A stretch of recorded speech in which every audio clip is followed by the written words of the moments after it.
Ahora cambiamos de tema porque esta noche recibimos y con mucho gusto a Martín Rodríguez Sánchez. Él es presidente del Consejo Internacional de Empresarios de América Latina y el Caribe, y con él vamos a conversar sobre uno de los proyectos pilares de la administración del presidente Andrés Manuel López Obrador, sí, del Tren Maya. Martín, bienvenido, muchas gracias por acompañarnos en 21 Noticias en Capital 21. Gracias, Juan y Iván, es un gusto estar con ustedes aquí platicando de este gran proyecto. Un gran proyecto, sin duda alguna, el Tren Maya. Se espera que con este proyecto pues se active la economía en la zona sureste del país, y con esto pues muchísimos beneficios, no solo a los pobladores de esta zona, sino también a toda la República y además a los turistas.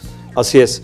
El tema que yo manejo como presidente del Consejo Internacional de Empresarios es la vinculación de empresas, la inversión, y en este momento cómo lograr que un proyecto como estos todavía sea más rentable. Y más rentable estoy hablando desde la inversión, desde la parte social, desde la parte empresarial. ¿Cómo es que nosotros visionamos un proyecto como estos cuando nos toca viajar a cualquier país de Latinoamérica o nuestra contraparte con Asia y la Unión Europea? Se presenta un proyecto como tal y el proyecto maneja toda la sustentabilidad que puede entrar al país para poder dar trabajo y que las empresas puedan crecer. Ese proyecto incluso lo vemos nosotros dentro de todo lo que se ha venido manejando, qué es lo que ya existe en una ruta y qué es lo nuevo que va a existir. Pero a nosotros nos toca visionar el proyecto para poder decir, y lo hice en Puebla y en algunos otros estados, en este momento las empresas que van a licitar con el proyecto, cómo pueden aportar más allá, no solamente de lograr que Siemens traiga los mejores trenes y sea un proyecto muy bueno. Tú manejaste algo, y lo ha venido manejando nuestro presidente, en tener menor corrupción desde una licitación hasta poder apoyar socialmente a las empresas y a los ciudadanos en este momento. Si empezamos a visionar cada una de las empresas, qué es lo que va a hacer desde construcción, desde una ingeniería o cualquier otro tema, pensemos que el empleado tiene una familia, 3, 4 personas que están. Entonces lo que debemos de ver es conocer el proyecto y ver cómo hacer al lado del proyecto.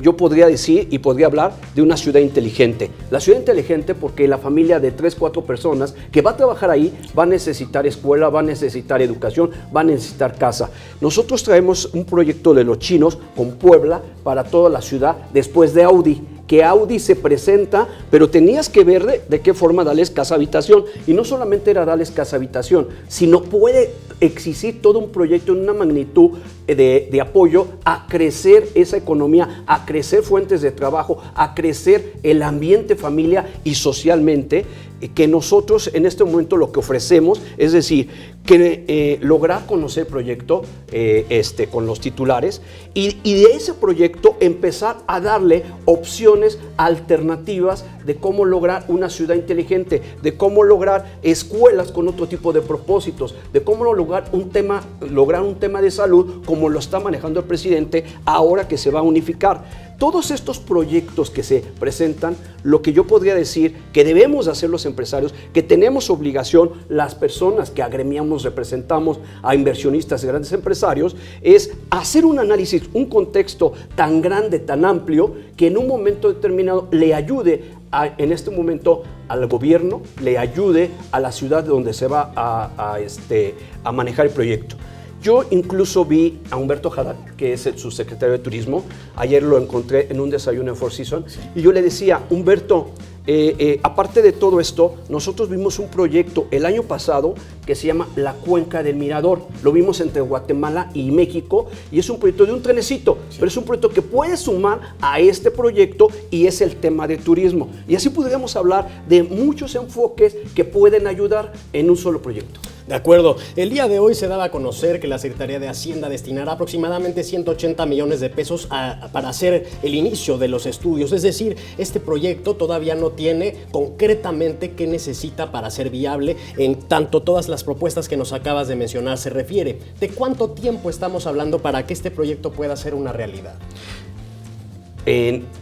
en esta parte de hacer los análisis, no menos de 5 a 9 meses se va a tener que tener el resultado de todo. Incluso yo te podría hablar de la empresa de Siemens. Nosotros cuando la representamos en la ruta de la línea 12, es una empresa que llega y si va a licitar, te puede hacer todo un alcance visionando estratégicamente cómo el proyecto sea tan exitoso y pueda ser rentable para lo mismo que se está proponiendo, ¿verdad? Martín, entonces de un proyecto nacerán mucho más proyectos que traerán derrama económica y beneficios sociales a toda la población involucrada en este proyecto de la administración actual, el Tren Maya. Así es.